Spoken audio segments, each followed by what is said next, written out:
మీరు ఇంజనీరింగ్ చేశారా? జాబ్స్ కోసం సెర్చ్ చేస్తున్నారా? 3600 మందికి పైగా స్టూడెంట్స్ కి జాబ్స్ వచ్చేలా చేసిన code Gyan 100 days software course లో జాయిన్ అవ్వండి. మీ కెరియర్ ని బిల్డ్ చేసుకోండి. నమస్కారం శంకరి గారు. నమస్తే సిరి. మేడం, మనీ బ్లాకేజెస్ ఏవైతే ఉంటాయో వాటిని క్లియర్ చేసుకోవడానికి కూడా చాలామంది మెడిటేషన్ చేస్తూ ఉంటారు. బట్ మెడిటేషన్ చేసిన తర్వాత కూడా మనీ బ్లాకేజ్ క్లియర్ కాకపోవడం మనం చూస్తూ ఉన్నాం. అది ఎందువల్ల జరుగుతుందంటారు మేడం? అంటే సిరి, మనీ బ్లాకేజెస్ ఉన్నాయి, మెడిటేషన్ చేయాలి అనే విషయం పక్కన పెడితే, ఫస్ట్ మెడిటేషన్ చేయడం వలన వాళ్ళకు ఒక క్లారిటీ వస్తుంది.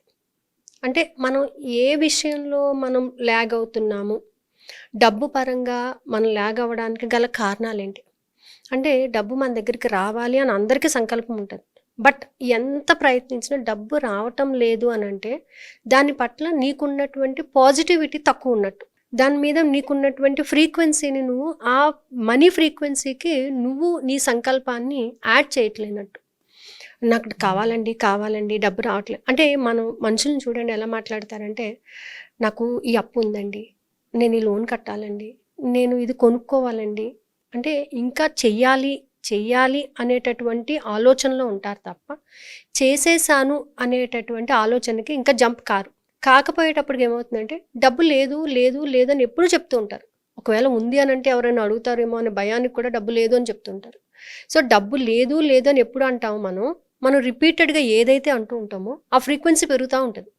పెరిగే డబ్బు మన దగ్గరికి రాకపోవడం కూడా జరుగుతుంటుంది. అయితే మెడిటేషన్కి వచ్చిన తర్వాత ఏమవుతుందంటే అటువంటి మాటలు మాట్లాడటం మానేస్తాం.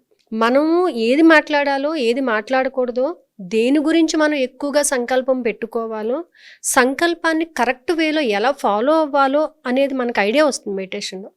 అంటే మనిషి ప్రశాంతతను కలిగి ఉన్నప్పుడు, మన సబ్కాన్షియస్ మైండ్ని కూల్ చేసినప్పుడు, మన థాట్స్ని ప్రాపర్ వేలో నడిపించినప్పుడు మనకి డబ్బు ఎక్కడ రావటం లేదు అనేది తెలుస్తుంది.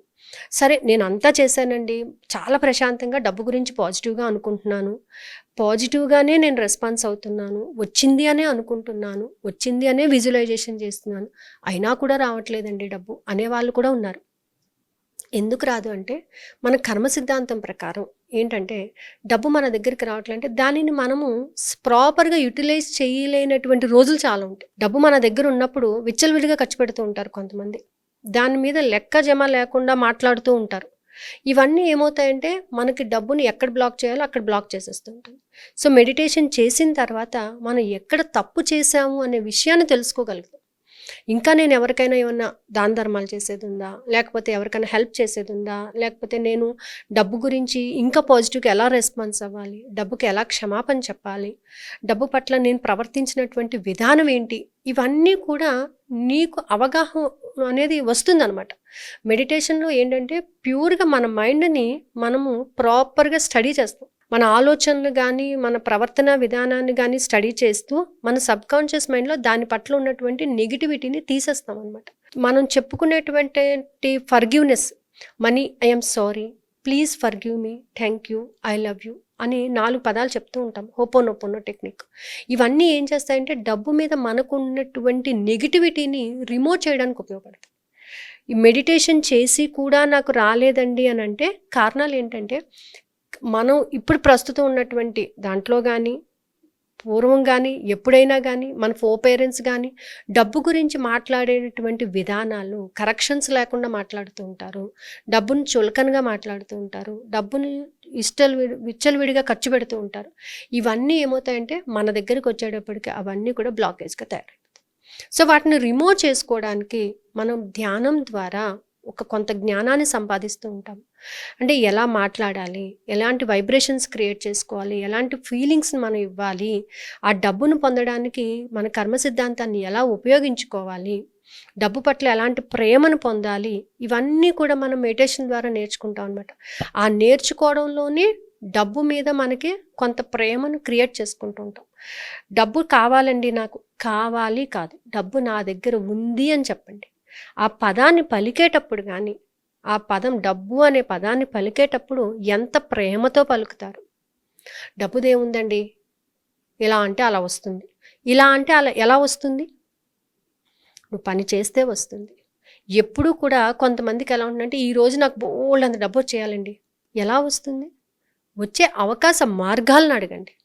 అడిగే విధానాన్ని బట్టి డబ్బు వస్తుంది.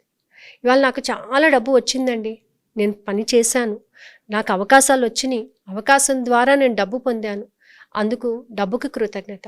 వచ్చిన ప్రతి డబ్బుకి కృతజ్ఞత చెప్పండి, వచ్చిన ప్రతి రూపాయికి కృతజ్ఞత చెప్పండి, మీరు తీసుకునే డబ్బుకి కృతజ్ఞత చెప్పండి, మీరు ఇస్తున్న డబ్బుకి కృతజ్ఞత చెప్పండి. అది మిమ్మల్ని సంతోషపెడుతుంది. మీరు డబ్బును సంతోషపెట్టాలి. మీరు ఎప్పుడైతే డబ్బును సంతోషపెడతారో డబ్బును చూసే విధానంలో కూడా డబ్బు మన దగ్గరికి రావడం అనేది ఉంటుంది. సో మనం చాలా మంది దగ్గర చూస్తూ ఉంటాము, డబ్బుని కొంతమంది అతి పిసినుగొట్టుతనం చేస్తూ ఉంటారు, కొంతమంది అతి జాగ్రత్త పడుతూ ఉంటారు, కొంతమంది ఏంటంటే విచ్చలవిడిగా ఖర్చు పెట్టేస్తూ ఉంటారు. డబ్బు విషయంలో ఏంటంటే మనం ఖర్చు పెట్టేటప్పుడు కానీ తీసుకునేటప్పుడు కానీ ప్రేమ అనేది ప్రదర్శించాలి. కొంతమంది తిట్టుకుంటూ ఇస్తారు డబ్బులు, కొంతమంది తీసుకునేటప్పుడు నవ్వుతూ తీసుకుంటారు, ఇచ్చేటప్పుడు కసురుకుంటూ ఇస్తుంటారు. అలా కాదు, డబ్బును నువ్వు ఎందుకు తీసుకుంటున్నావు, దాన్ని ప్రాపర్గా ఖర్చు పెడుతున్నావా లేదా, డబ్బు గురించి నీ అజమాయిషి ఎలా ఉంది, ఆ డబ్బును నువ్వు ఎలా రిసీవ్ చేసుకుంటున్నావు, ప్రతిదీ కూడా కౌంట్ అవుతూ ఉంటుంది. దానిని గమనించకపోవడం వల్లే మనకు బ్లాకేజెస్ వస్తుంటాయి. మెడిటేషన్ చేసినా కూడా ఈ బ్లాకేజ్ పోవట్లేదు అని అంటే అర్థం ఏంటంటే ఇంకా నీ సబ్ కాన్షియస్ మైండ్లో డబ్బు మీద నీకున్నటువంటి నెగిటివిటీ పోవలేదు అని అర్థం. ఆ నెగిటివిటీని పోగొట్టుకోవడానికే మనం డబ్బుకి సంబంధించినటువంటి ఎఫర్మేషన్స్, డబ్బును పాజిటివ్గా చూడటం, డబ్బుతో మాట్లాడటం, డబ్బుని చక్కగా టచ్ చేయడము, డబ్బుని ఎప్పుడూ కూడా తీసుకున్న ప్రతిసారి కూడా హ్యాపీగా తీసుకోవడము. డబ్బు రావాలి అని అంటే మనల్ని మనం మార్చుకోవడం అనేది చాలా ఇంపార్టెంట్. శుభ్రంగా ఉండటం, మంచి మాటలు మాట్లాడటం, మంచిగా చూడడం, ఇతరుల పట్ల సానుభూతి కలిగి ఉండడం, ఎవరికైనా సహాయం అంటే చెయ్యడం, మనకు చేతనైన దాంట్లోనే సహాయం చేయడం, ఎప్పుడు కూడా మన దగ్గర మంచి సువాసన జల్లేలాగా చక్కటి పదార్థాలను మనం యూజ్ చేయడం, ఇవన్నీ చేయడం వల్ల డబ్బును ఆకర్షిస్తారు. మనల్ని ఆకర్షించాలి డబ్బు అని అంటే మనం కూడా దానిని ఆకర్షించబడాలి. మనము ఆకర్షిస్తామండి, నాకు డబ్బు కావాలంటే కదా, డబ్బు కూడా మనల్ని కోరుకోవాలి. మనల్ని కోరుకోవాలంటే మనం నీట్గా ఉండాలి. మనం చక్కగా ఇప్పుడు చూడండి, లక్ష్మీదేవి దగ్గర ఇంత డబ్బు పెడితే డబ్బు వచ్చేస్తుంది అని కాదండి.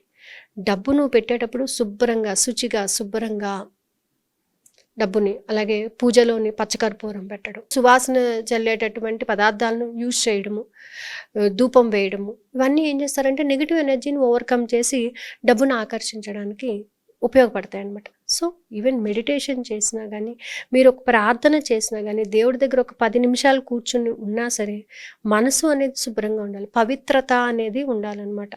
డబ్బుకి పవిత్రమైనటువంటి మనసు ఉన్న చోట డబ్బు ఖచ్చితంగా వస్తుందండి. ఎప్పుడూ కూడా డబ్బును ఆకర్షిస్తున్నాను అంటే డబ్బు ప్రతి ఒక్కరి దగ్గరికి వెళ్తుంది, కానీ నువ్వు పిలిచేటటువంటి విధానం, నువ్వు రిసీవ్ చేసుకునేటటువంటి విధానం రాను అని ఎవరి దగ్గరికి అన్నదండి. కానీ నువ్వు పిలిచే విధానం, నువ్వు మాట్లాడే విధానం, నువ్వు తనని రిసీవ్ చేసుకునే విధానం, నువ్వు ఖర్చు పెట్టే విధానం, ప్రతిదీ కూడా గమనిస్తుంది అనమాట. దాన్ని బట్టే డబ్బు మన దగ్గర నిలబడాలా, ఉండాలా, వెళ్ళిపోవాలా అనేది డబ్బు దగ్గరే ఉంటుంది. ఆ డెసిషన్ అంతా కూడా మనీనే తీసుకుంటుంది. నీ దగ్గర ఎన్ని రోజులు ఉండాలి, నువ్వు దాన్ని ఎంత గౌరవంగా చూసుకుంటున్నావు, ఎంత ప్రేమగా చూస్తున్నావు, ఎంత ఆప్యాయతతో నువ్వు దానిని రిసీవ్ చేసుకుంటున్నావు, ఎలా ఖర్చు పెడుతున్నావు, ఎంత జాగ్రత్త పెడుతున్నావు నువ్వు, అలా ప్రతిదీ కౌంట్ అవుతూనే ఉంటుంది. మనకు తెలియదు, అది మనం గమనించుకోం. అందుకే లైఫ్లో ప్రతి దానిని కూడా గమనించాలన్నమాట. మెడిటేషన్కి వచ్చే ప్రతి ఒక్కళ్ళు కూడా వాళ్ళలో జరిగేటటువంటి ప్రతి మార్పుని గమనిస్తూ ఉంటారు. గమనింపు ఎందుకు అని అంటే నిన్ను నువ్వు మార్చుకోవడానికి ఒక్క చిన్న అలవాటు మార్చుకున్నా కూడా నీలో చాలా మార్పు అనేది వస్తుందన్నమాట. సో ఆ మార్పులను ఎప్పుడైతే మనం హ్యాపీగా రిసీవ్ చేసుకుంటూ ఉంటామో డబ్బు కూడా మన దగ్గరికి రావడం అనేది జరుగుతుందన్నమాట. అంటే ఎలా మేడం? అంటే మెడిటేషన్ చేయాలి అనుకునే వాళ్ళు ఎవరైనా కూడా మిమ్మల్ని అప్రోచ్ అవ్వాలి అంటే ఎలా ఉంటుంది? అంటే మనకి మామూలుగా మెడిటేషన్ క్లాసెస్ ఎవ్రీ 42 డేస్కి క్లాసెస్ స్టార్ట్ చేస్తూ ఉంటాము. ఈ మంత్ మళ్ళీ 31st క్లాస్ స్టార్ట్ అవుతుందండి. మార్నింగ్ 4 to 4:45 వరకు క్లాస్. అంటే బ్రహ్మ ముహూర్తంలో మన ఆలోచన విధానాలని మనం కరెక్షన్ చేసుకుంటూ, సో ఈ మార్నింగ్ క్లాసెస్ జాయిన్ అయిన వాళ్ళకి ఎవ్రీ వీక్ ఈవినింగ్ ఒక టెక్నిక్స్ క్లాస్ కూడా ఉంటుంది. సో ఎవరికైనా ఇంట్రెస్ట్ ఉంటే క్రింద స్క్రోల్ అవుతుంది నెంబర్ని కాంటాక్ట్ చేయొచ్చు. Thank you ma'am. Thank you so thank you. Suman టీవీలో మీ పర్సనల్ అండ్ బిజినెస్ ప్రమోషన్స్ కోసం కింది నెంబర్కి కాంటాక్ట్ చేయండి.